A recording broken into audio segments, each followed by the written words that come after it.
Well, we have one more eclipse in Leo, and hopefully it doesn't put us into center stage and have us drama kings or queens, and maybe we can stay under the radar.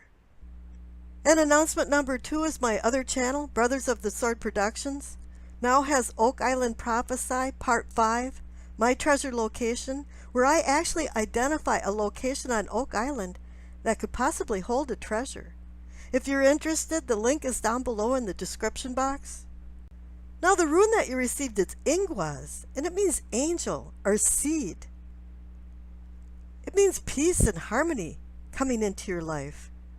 I don't see this rune come up often, and I don't know why.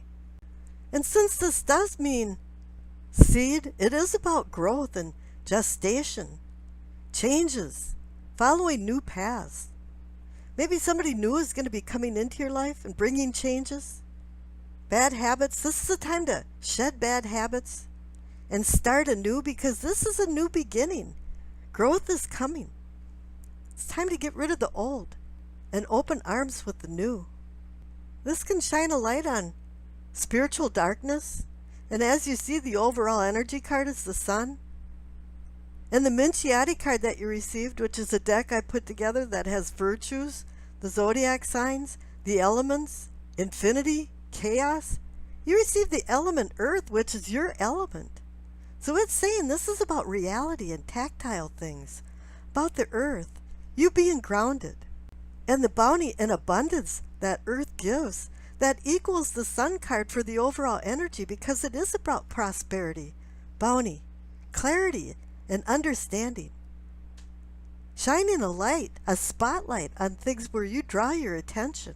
There is absolutely nothing negative about the sun card, because the sun is a life-giving entity of our whole existence, our survival. But as you look down to the left for the cards for what you know, you have the Knight of Swords and the Moon card, so you've got the balance of the darkness and light coming in, the opposing forces. Buddha said there's only 3 things you can't hide, and it's the sun, the moon, and the truth. And perhaps what you are looking for is a truth. I don't know if you know this, but when things kind of started going awry at the end of June, we had Saturn and Pluto in Capricorn, and then across the chart, we're dealing with Cancer, which is the moon, and Leo, which is the sun. They're called the luminaries, and they signify the spiritual realm. We're over on the Capricorn side. It's about reality. It's about the physical reality and responsibilities and what you need to do in life.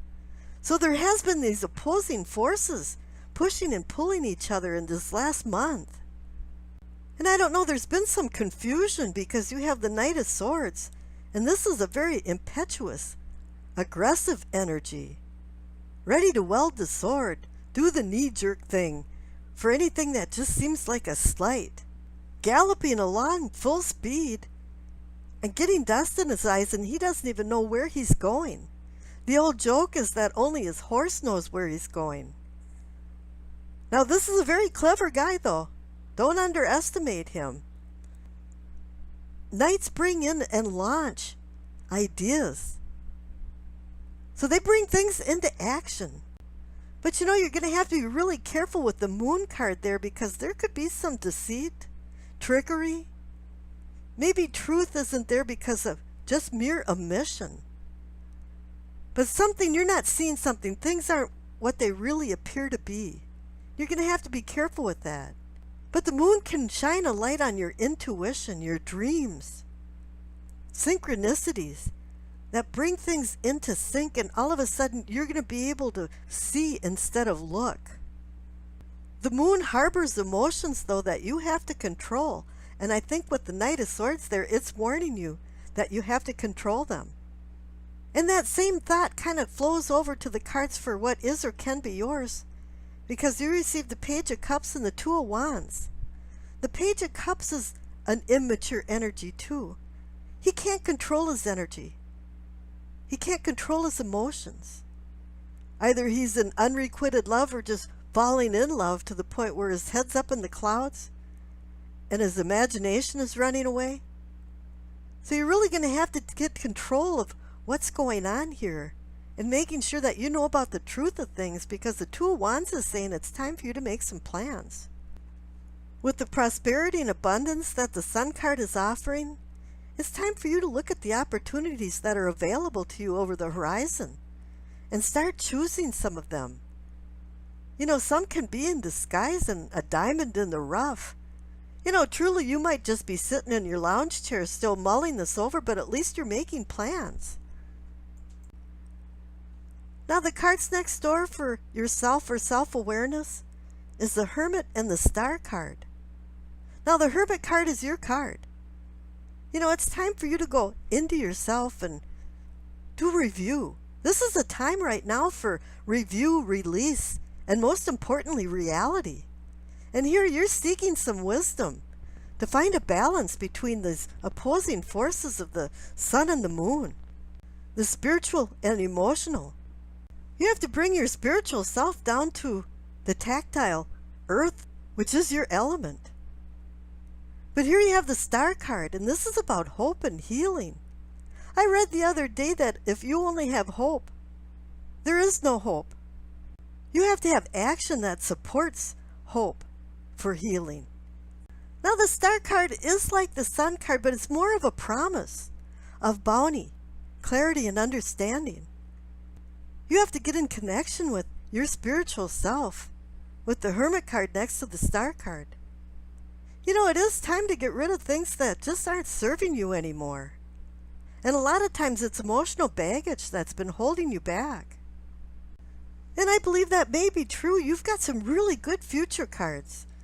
You got the Two of Cups, the Eight of Wands, the Eight of Swords, the Ace of Cups, and the Ace of Wands. Now here the Eight of Swords is the card about holding yourself back.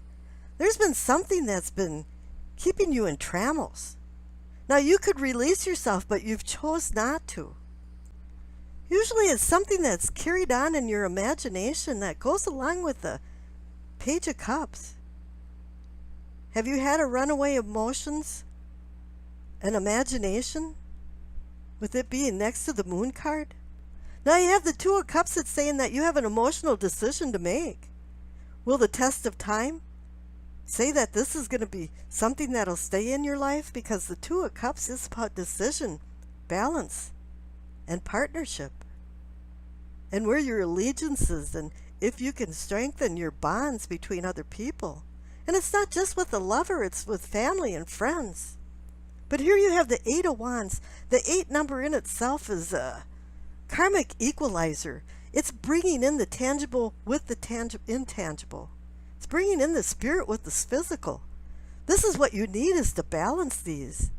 And what's really cool about it is then the last 2 cards that you received is 2 aces. The Ace of Cups for a promise of a new emotional beginning. More strengthening of bonds again. That's connected to the Two of Cups.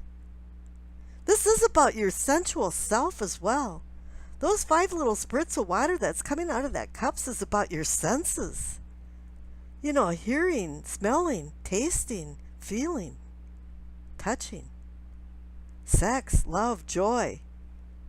And the Ace of Wands is about the spiritual, about you having the inspiration and creativity to bring spirit into your life.